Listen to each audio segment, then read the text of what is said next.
안녕하세요. 여러분을 위한 휴식 시간 힐링 서당에 오신 것을 환영합니다. 저는 여러분의 멘탈을 지키는 사자도사입니다. 자, 여러분, 오늘의 사자성어는 바로 이것입니다.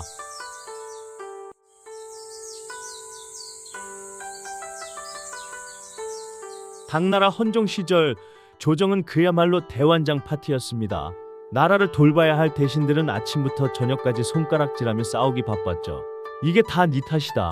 내가 먼저 시작하지 않았느냐? 라며 책임을 떠넘기느라 바빴습니다. 바닥에는 아무도 결제하지 않은 서류들이 낙엽처럼 굴러다녔고 관리들은 그 서류들을 발로 차며 지나갔습니다. 국가 기강은 무너졌고 백성들의 한숨은 커져만 갔습니다. 이 꼴을 지켜보던 헌종 황제는 결국 폭발했습니다.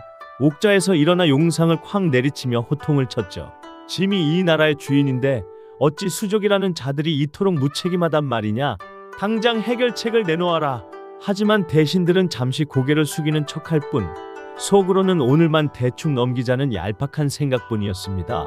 조회가 끝나자마자 대신들은 다시 속닥거렸습니다. 이보게, 아까 황제께서 화내실 때 봤나? 정말 무섭더군. 무섭긴 뭐가 무서워. 그냥 한 귀로 듣고 흘리면 그만이지. 어차피 이 문제는 내가 만든 것도 아닌데 왜 내가 책임을 지나? 저기 김 대감이 시작한 일이니 그자가 알아서 하겠지. 이들은 전형적인 책임 회피의 달인들이었습니다. 바로 그때 복도 끝에서 묵직한 발걸음 소리가 들려왔습니다. 보랏빛 관복을 휘날리며 등장한 이는 명재상 배도였습니다. 위험 있는 검은 수염과 날카로운 눈빛은 마치 대신들의 검은 속내를 꿰뚫어보는 듯했습니다. 배도가 등장하자 시끄럽던 조정은 단숨에 정적에 휩싸였습니다. 그는 아무 말 없이 어지러운 조정을 바라보며 깊은 생각에 잠겼습니다. 배도 재상의 집무실은 더 심각했습니다. 책상 위에는 수십 년 동안 방치된 서류들이 산더미처럼 쌓여 그를 압박하고 있었습니다. 백성들의 생계가 걸린 중요한 사안들이었지만 전임자들은 책임지기 싫다는 이유로 서류를 구석에 처박아 두었던 것이죠. 배도는 그 거대한 서류 산맥 앞에서 깊은 한숨을 내쉬었습니다. 그날 밤 배도는 홀로 촛불을 밝힌 채 고민에 빠졌습니다. 법으로 다스려 볼까? 아니면 매를 들어볼까? 하지만 억지로 시킨 일은 결국 다시 엉키기 마련이다. 저들이 스스로 잘못을 깨닫고 매듭을 풀게 할 방법은 진정 없는 것인가? 새벽이 올 때까지 배도의 고뇌는 멈추지 않았습니다.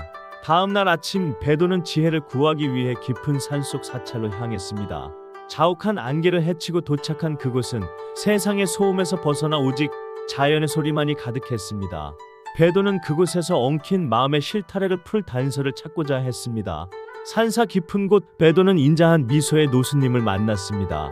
배도는 정중하게 인사를 올리고 조정의 사정을 털어놓았습니다. 스님, 맺힌 것은 많은데 푸는 자가 없습니다. 나라가 이대로 썩어가는 것을 보고만 있어야 합니까? 그의 목소리에는 간절함이 가득했습니다. 노스님은 말없이 따뜻한 차 한 잔을 건넸습니다. 재상님, 모든 만물에는 시작과 끝이 있습니다. 매듭 또한 마찬가지지요.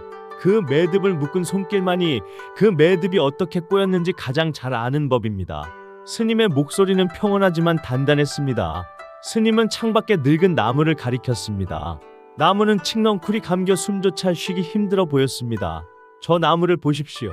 남이 와서 줄기를 마구 끊어버리면 나무도 상해 죽고 맙니다. 하지만 줄기를 처음 감기게 한 자가 스스로 걷어내면 나무는 다시 숨을 쉬게 되지요. 그 순간 배도의 뇌리에 섬광이 스쳤습니다. 결자해지, 맺은 자가 스스로 풀게 하는 것. 배도의 눈이 번쩍 뜨였고 막혔던 가슴이 시원하게 뚫리는 기분이었습니다. 그는 스님에게 큰 절을 올리고 급히 산을 내려왔습니다. 궁궐로 돌아오는 배도의 발걸음은 힘차게 대지를 디뎠습니다. 그의 머릿속에는 이미 대신들을 꼼짝 못하게 만들 완벽한 시나리오가 그려져 있었습니다. 이제 더 이상 고민은 없었습니다. 오직 실행만이 남았을 뿐이었죠. 다음 날 아침 배도는 모든 관리에게 비상소집령을 내렸습니다. 영문도 모른 채 모여든 대신들은 투덜거렸지만 마당 한가운데 우뚝 서 있는 배도의 서슬퍼런 기세에 곧 입을 다물었습니다. 배도의 앞에는 방치된 서류들이 거대한 탑처럼 쌓여 있었습니다. 그리고 그의 손에는 이글거리는 횃불이 들려 있었죠. 붉은 불꽃이 아침 공기를 가르며 위협적으로 춤을 추자 대신들의 눈동자가 흔들리기 시작했습니다. 배도가 천둥 같은 목소리로 호통을 쳤습니다. 이 서류들은 당신들이 미뤄온 무책임의 결정체다. 오늘 해가 지기 전까지 직접 해결하지 않는 자는 이 서류와 함께 태워버릴 것이다. 당신들의 관직도 제가 될 것이니 당장 본인이 맺은 매듭을 직접 풀어라. 대신들은 사색이 되었습니다. 평소엔 내일이 아니다 라며 발뺌하던 자들이 이제는 자기 밥그릇이 날아가게 생기니 사지가 덜덜 떨렸습니다. 배도의 눈빛은 진심이었고 시간은 촉박했습니다. 아이고, 이건 제가 수습하겠습니다. 마당은 순식간에 아수라장이 되었습니다. 고고한 척하던 대신들이 소매를 걷어붙이고 땀을 뻘뻘 흘리며 서류 더미 속으로 몸을 던졌습니다. 지들이 싼 똥을 지들이 치우게 하니 업무 속도가 광속으로 빨라졌습니다. 배도는 그 광경을 멀리서 지켜보며 차 한 잔을 들이켰습니다. 억지로 시켰다면 며칠이 걸려도 못했을 일들이 결자 해지의 원칙 하나로 술술 풀려가는 것을 보며 미소 지었습니다.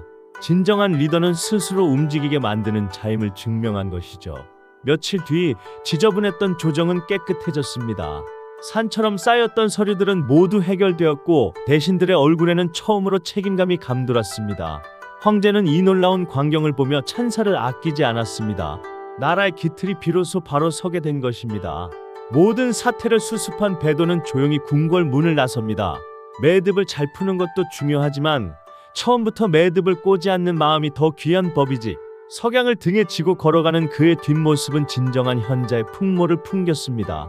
결자 해지. 오늘 여러분의 엉킨 매듭은 누가 풀어야 할까요? 지금까지 힐링 서당이었습니다. 구독과 좋아요 누르면 복이 많이 온답니다. 다음 시간에 만나요. 감사합니다.